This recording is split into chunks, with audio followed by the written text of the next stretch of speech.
Greetings, my dear viewers. It is I, Drayhon, and welcome back to another Dungeons & Dragons character concept. Today we are doing another character creation challenge. In this little bitty mini-series within character concept, I take on your challenges to create a character based on concepts you all give me,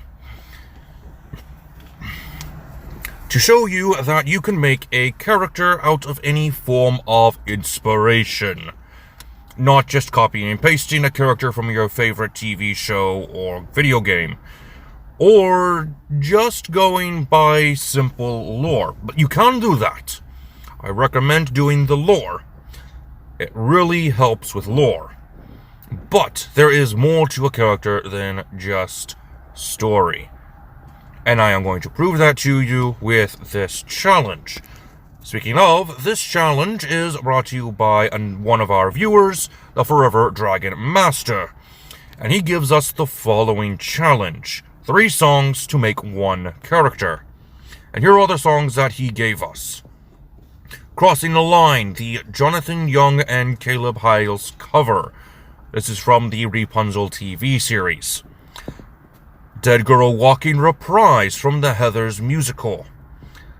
And I'm Still Standing, the Nightmare Fuel music video from Elton John. I am not joking, I wanted to rip my eyes out when I saw this music video. Their suits were painted on, I swear. It looked like something a Yuan Ti would wear if it was set in the modern day. I was horrified. Anyway, we're not talking about how much I hate that song and music video. We're talking about how we're going to create a character based off these 3 songs. And the Forever Dragon Master did ask about the challenge, making sure he had everything correct. He did challenge us once before, and that was in the first character concept challenge video, where he did a similar challenge. So I do have one request when you challenge me, viewers. Please, unless you're doing 1 song with more of your concept, please don't challenge me with any more songs. I rate this particular challenge as a hard difficulty because of how different these songs were from each other. Crossing the Line and Dead Girl Walking were pretty edgy, but I'm Still Standing did not fit the theme at all.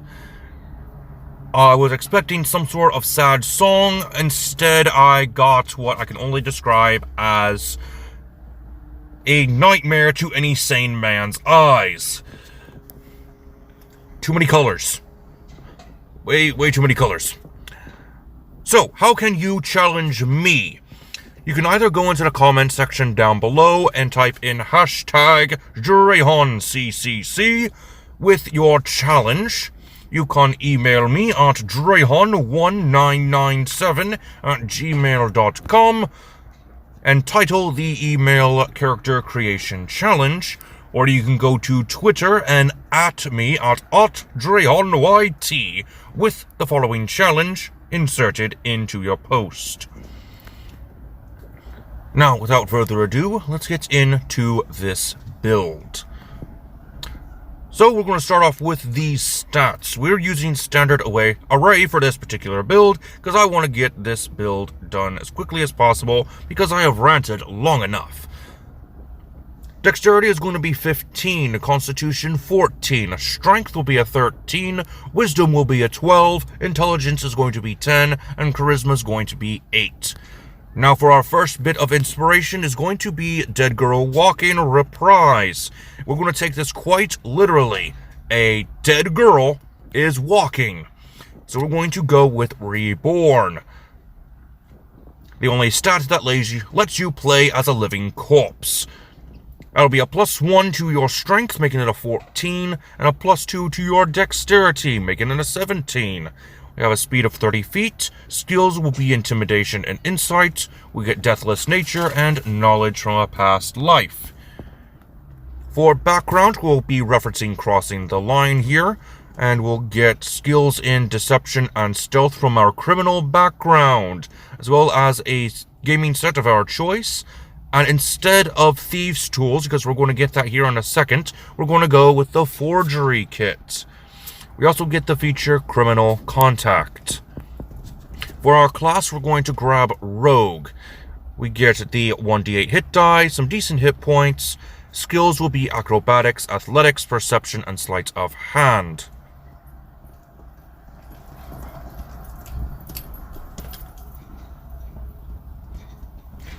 For expertise, we will get Perception and Stealth. We get Sneak Attack and Thieves' Cant for our Rogue features. Level 2 Rogues get Cunning Action. Level 3 Rogues get an Archetype. We'll get Assassin, which will give us Disguise Kit and Poisoner's Kit. We also get the feature Assassinate. For level 4 Rogue, you can either go with an ability score improvement or grab a feat. We are grabbing a feat for this build. And we're going to grab Skulker, which gives us some improved stealthing techniques. Level 5 Rogues get Uncanny Dodge. Level 6 Rogues get more expertise. Grab Thieves' Tools and Intimidation. Level 7 Rogues get Evasion. Level 8 Rogues will get another feat instead of the ability score improvement. Go with Athlete. This is our reference to I'm Still Standing. Get mad at me if you want, I can't really fit it into this particular build. When you are prone, stand up using 5 feet of your movement instead of half of your movement. Also, you get a +1 to your dexterity. You also get some other cool features that are very useful indeed. Level 9 Rogues get Infiltration Expertise. And finally, we'll get a level 10 Rogue, and we'll finally be able to increase our ability score and increase our dexterity by 2 points, making it a maximum of 20. Now that we have completed the build, let's go ahead and get into the backstory of this character. This is Mirla Zevid. Once a human maid working for a noble elven house, Mirla prided herself in her work to take care of the needs of the noble family.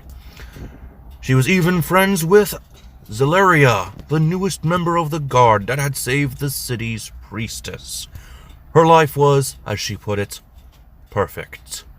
Until one night, the noble house she worked in threw a lavish ball, whereas the neighboring noble houses came to dine and even dance. Mirla, as always, was working, keeping the many guests happy. One particular guest, head of one of few noble houses, human noble houses in the city, seemed to be eyeing the maid. She, of course, paid it no mind, as disturbing as it was to have eyes on her throughout the evening. She still didn't know what happened. One minute she was in the kitchen, restocking her tray with food. I forgot to put that, my apologies.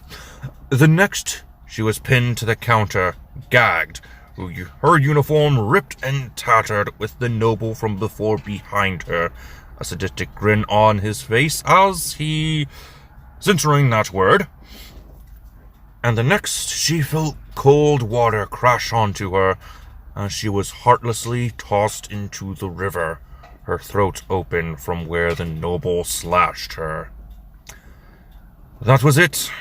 That was how she died, her broken body flowing down the river on a cold winter night, alone. She was angry, wished for vengeance against the man who killed and tortured her. And her wish was answered. Life filled her eyes after having been washed ashore just over a fortnight from the city, rage being the only thing that kept her alive. When Mirla finally returned to the city, Zeleria saw her while on patrol.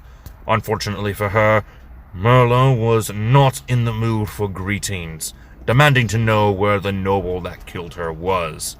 Zaleria asked what the undead maid was on about, but before Mirla explained what happened the night of the party and why she had been missing for so long. Zaleria tried to talk her down, but there was a better way. But Mirla was having none of it. She attacked, wielding a jagged rock she took from the shore she had awoken on. She would have vengeance, and nobody would stand in her way. And there you have it, Mirla Zevid, taking inspiration from the 3 songs of our challenge, has been created. I do hope you enjoyed this video, my dear viewers. I will be back to my regularly scheduled character conversion starting on Thursday, hopefully. I got some very good inspiration from another one of our fellow YouTubers. So I will make sure to have a lovely range of videos prepared for you. Until next time, this has been Drayhan, and I am offline.